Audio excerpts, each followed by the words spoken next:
कैसे है फ्रेंड्स। आशा करते हैं कि आप लोग अच्छे होंगे। तो आरआरबी एएलपी सीबीटी 2 का एग्जाम डेट को लेके बहुत सारे लोगों के मन में डाउट चल रहा है कि सर आरआरबी एएलपी सीबीटी 2 का एग्जाम अब कब होगा। तो वो सारी चीजें पे हम लोग बात करने वाले हैं और अगला आपका जो होम सेंटर मिलेगा या नहीं मिलेगा, जो आपका एग्जाम सेंटर दिया गया था वो परिवर्तन होगा या नहीं होगा, उस पर हम लोग सबसे अच्छे तरीके से बात करने वाले हैं। और वीडियो क्लास में हम लोग ये भी देख लेंगे कि आरआरबी जेई सीबीटी 2 का आखिर पेपर कब होगा, क्योंकि आरआरबी एलपी का पेपर सबसे पहले इनकी प्राथमिकता है। तो आरआरबी एलपी का ही पहले एग्जाम करवाएंगे, उसके बाद ही आरआरबी जेई का सीबीटी 2 करवाएंगे। तो आखिर ये कब तक कराने वाले हैं, तो सारी चीजें हम लोग करके एक एक करके हम लोग देखने वाले हैं। तो देखिए सबसे पहले हम लोग देख लें तो आरआरबी सबसे इंपॉर्टेंट क्या है कि जब भी आरआरबी एलपी सीबीटी 2 या कोई भी आरआरबी की कोई भी परीक्षाएं हो या आरआरबी रेलवे के अलावा एसएससी हो, बैंक हो, किसी भी तरीके से कोई भी एग्जाम हो, सबसे पहले इंपॉर्टेंट हो जाती है इस तरीके की चीजों को रोकना। ये किसी भी कंडीशन में अब नहीं होनी चाहिए, ठीक है। इस तरीके के कंडीशन को रोकना है।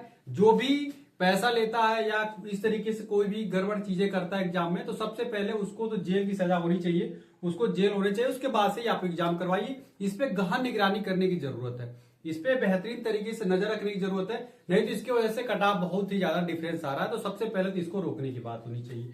चलिए उसके बाद हम लोग बात कर लेते हैं आरआरबी एएलपी सीबीटी 2 का पेपर कब होगा। आरआरबी एएलपी देखिए बहुत सारे स्टूडेंटों का यही सवाल आता है कि सर आखिर कब होगा सीबीटी 2। तो अब मैं आपको बता देता हूं कि देखिए सबसे पहले बात की जैसे भी किसी भी कंडीशन में आपका एग्जाम टल गया, उससे आपको थोड़ा सा टाइम ज्यादा मिल गया, 15 से 20 दिन 25 दिन जो भी आपको टाइम मिला, एक तरीके से अच्छा टाइम मिल गया, उसको रिवीजन करने में आप यूटिलाइजेशन करिए। जितना ज्यादा रिवीजन आप कर पाएंगे उतना आपका सिलेक्शन के चांसेस ज्यादा होंगे। और इस समय थक हार के बैठ जाओगे तो होगा क्या कि दूसरा लड़का रिवीजन करके उसका सिलेक्शन हो जाएगा और आपका सिलेक्शन नहीं होगा। तो इस तरीके से गलतियों से नहीं करना है। आपने मेहनत किया है तो उस मेहनत को साकार तभी कर पाएंगे जब एएलपी सीबीटी 2 में अच्छा स्कोर आप कर पाएंगे। तो पहली बात आप इसको अच्छे तरीके से रिवीजन करते रहिएगा, ठीक है। अब बात आती है कब तक होगा, तो मैं सारी चीजें आपको समझा देता हूं। तो देखिए सबसे पहले रेलवे भर्ती बोर्ड सबसे पहले क्या करेगा, आपका फिर से एग्जाम सेंटर डिस्ट्रीब्यूट करेगा। सबसे पहले एग्जाम सेंटर रेलवे फिर से डिस्ट्रीब्यूट करेगा और मैं रेलवे से दरख्वास्त करूंगा, गुजारिश है कि आप इस बार बच्चों को अधिक से अधिक क्या करिए, होम सेंटर दीजिए। होम सेंटर देना बहुत इंपॉर्टेंट है, क्योंकि बच्चा अब फिर से उतना दूर जाएगा तो बहुत ही उसके पैसे का बहुत डबल नुकसान हो जाएगा। तो पहली ही शर्त क्या है हमारी कि आपको अधिक से अधिक जितने से ज्यादा पॉसिबल हो। अब मैं ये तो नहीं कह सकता सारे लड़कों को आप दे दीजिए, क्योंकि हो सकता है उनके पास भी कोई प्रॉब्लम हो। तो होम सेंटर जो है आपको अधिक से अधिक देना है, होम सेंटर अधिक से अधिक देना है। और जिन भी स्टूडेंटों को आप होम सेंटर नहीं दे सकते उसको आपको पास की सुविधा उपलब्ध करानी है। पास की सुविधा, चाहे वो जनरल कैटेगरी में आता हो, चाहे ओबीसी में आता हो, चाहे वो ईडब्ल्यूएस कैटेगरी में आता हो। एससी और एसटी को तो आप पहले से ही देते थे, इसमें तो कोई दिक्कत नहीं है, लेकिन जनरल ओबीसी और ईडब्ल्यूएस स्टूडेंटों को भी आपको अधिक से अधिक पास आपको देने की जरूरत है, ताकि फ्री आप काश बच्चे किसी भी जगह पे जाके आप आसानी से एग्जाम दे लें। आने और जाने दोनों तरीके का आपको पास देने की जरूरत है। तो एग्जाम का डिस्ट्रीब्यूशन आप इस तरीके से रेलवे को करना चाहिए, उससे बहुत ज्यादा बच्चों का फायदा हो जाएगा।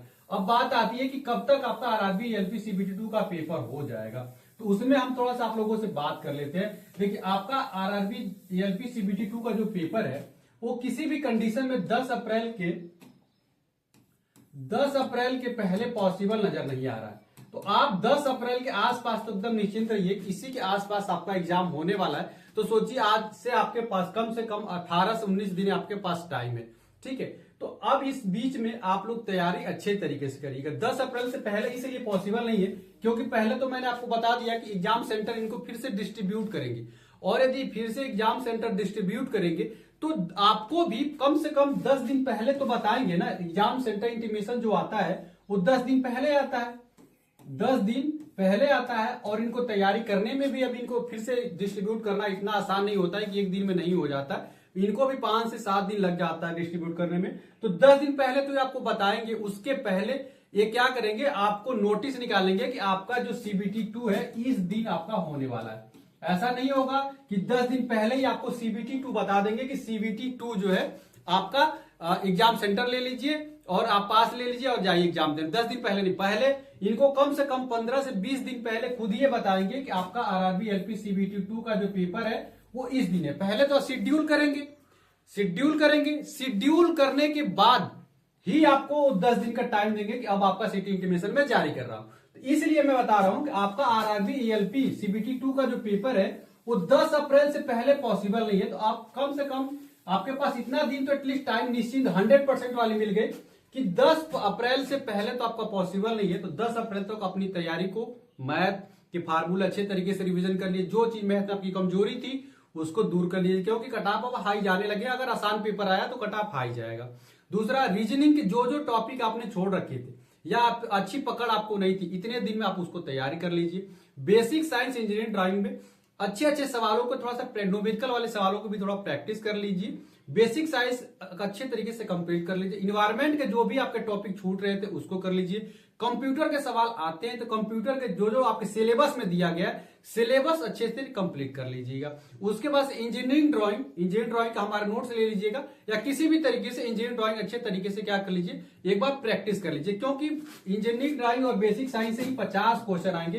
तो यहां से आपके सिलेक्शन होने के चांसेस बहुत ही ज्यादा है। तो आपको ये टॉपिक अच्छे तरीके से अच्छी होनी चाहिए, अच्छे तरीके से कंप्लीट होनी चाहिए। और चाहे गलती से ही सही, आपको टाइम तो मिल गया, उन बच्चों का ज्यादा फायदा हो जाएगा जिनका कम स्कोर आ रहा, और अच्छा स्कोर आ रहा तो उनका तो रिवीजन करने का और भी टाइम आ गया है। तो भाई किसी भी कंडीशन में अब आपको रिवीजन प्लस आप तैयारी अभी करते रहिए, क्योंकि जब शेड्यूल भी अभी आएगा, शेड्यूल आएगा तो फिर अच्छे तरीके से रिवीजन कर लिया। अभी जो जो टॉपिक आपकी छूट गई है उसको थोड़ा सा रिवीजन कर लीजिए, कहीं से यूट्यूब से, कहीं से बुक से, किसी भी तरीके से उसको पढ़ लीजिए।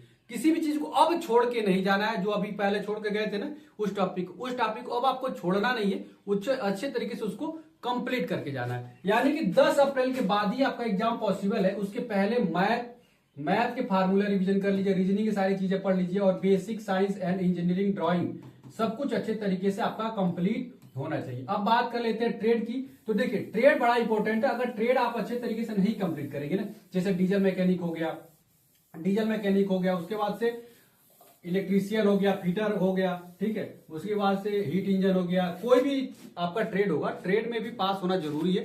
ट्रेड में आप पास नहीं हो जाएगा तो सारी चीजें मेहनत सबका सब बेकार हो जाएगा।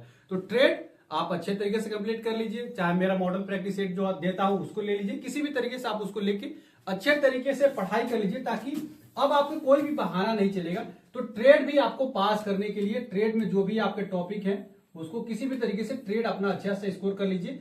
ट्रेड में कम से कम 35 से ऊपर स्कोर लाने की कोशिश करिएगा।